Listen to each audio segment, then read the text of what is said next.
शांति सम्मेलन piece summit के लिए इजराइल पहुंचे ट्रंप। बेन गुरियन एयरपोर्ट पर ट्रंप का भव्य स्वागत हुआ। ट्रंप के स्वागत के लिए नेतन्याहू एयरपोर्ट पर मौजूद रहे। मिस्र में पीस समिट में हिस्सा लेंगे। समिट में 20 से ज्यादा देशों के नेता शामिल हो रहे हैं। इजराइल के बाद मिस्र जाएंगे सीधा ट्रंप।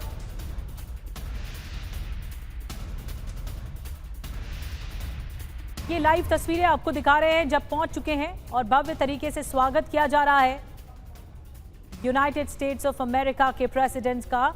उनका विमान हम देख पा रहे हैं डोनाल्ड ट्रंप का।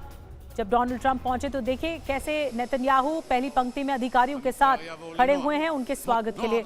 ये सीधी तस्वीरें हैं। बस इंतजार हो रहा है। इंतजार की घड़ियां कुछ ही देर के लिए है और ट्रंप के स्वागत के लिए कैसे एयरपोर्ट पर अधिकारियों की लाइन लग गई है। और ट्रंप के स्वागत के लिए इजराइल के प्रधानमंत्री बेंजामिन नेतन्याहू अपने पूरे डेलीगेशन के साथ पहुंचे हुए हैं उनके स्वागत के लिए।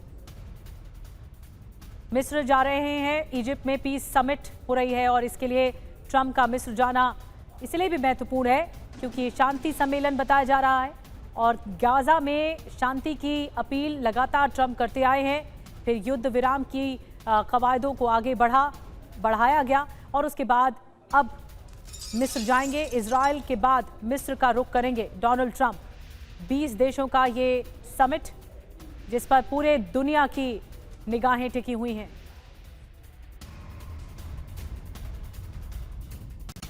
और इस बीच आपको बता दें, तस्वीरें आपको दिखाते रहेंगे लेकिन आपको इस वक्त एक बड़ी खबर बता रहे हैं। गाजा पीस प्लान पर ट्रंप का बयान आया है। 2 साल से गाजा में चल रहा युद्ध अब खत्म। इजराइल फिलिस्तीन युद्ध विराम समझौते का पहला चरण शुरू हो चुका है। लोग युद्ध से थक गए हैं। अब युद्ध विराम जारी रहेगा।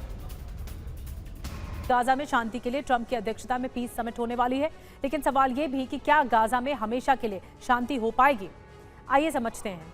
गाजा में विनाश या विराम, आज अंतिम परिणाम ये देखना होगा कि तय क्या करते हैं देश। मिस्र में गाजा पीस समिट समझौते पर अमेरिका समेत 20 देश हस्ताक्षर करेंगे। ट्रंप के नेतृत्व में गाजा के भविष्य पर मुहर लग पाएगी। और सवाल ये भी है कि क्या आज के बाद गाजा में युद्ध विराम हो जाएगा, यानी कोई गोली नहीं चलेगी, कोई गोलीबारी नहीं होगी। क्या डील साइन होते ही गाजा में शांति स्थिर रहेगी। गाजा में शांति आसान नहीं है। वजह समझिए क्यों, क्योंकि मेजबान जो है वो मिस्र है। इजराइल मीटिंग में शामिल नहीं है और हमास जो है समिट में शामिल नहीं है। तो फिर मीटिंग कैसे होगी, पीस कैसे आएगी।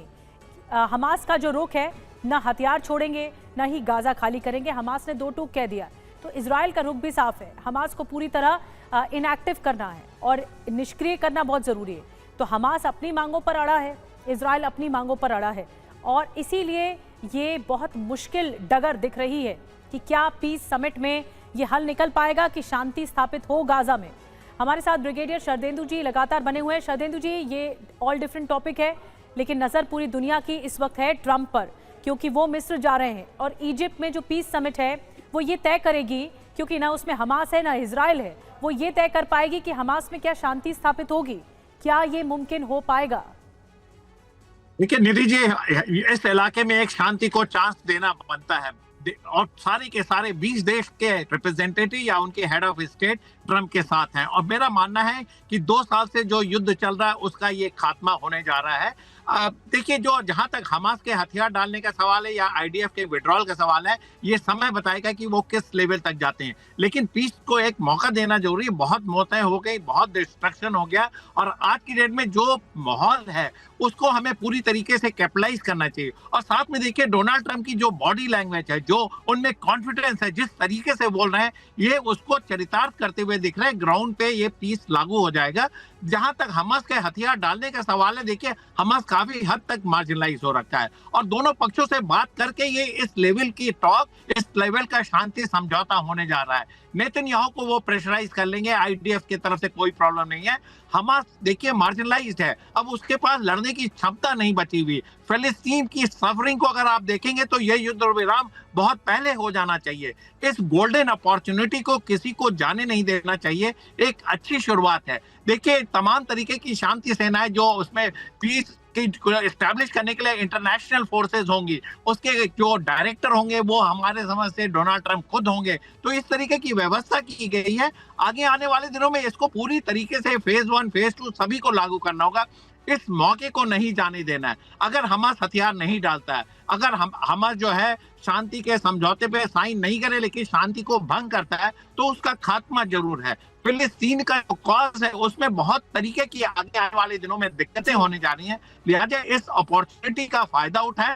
डोनाल्ड ट्रंप ने बहुत मेहनत की, ये मानना पड़ेगा, 20 देशों को साथ लेके आए हैं और एक देखिए जो वर्ज ऑफ एस्टैब्लिशिंग पीस वहां हो जा रहा है का हमें सबको वेलकम करना चाहिए, जो चीजें आपने 2 साल में नहीं।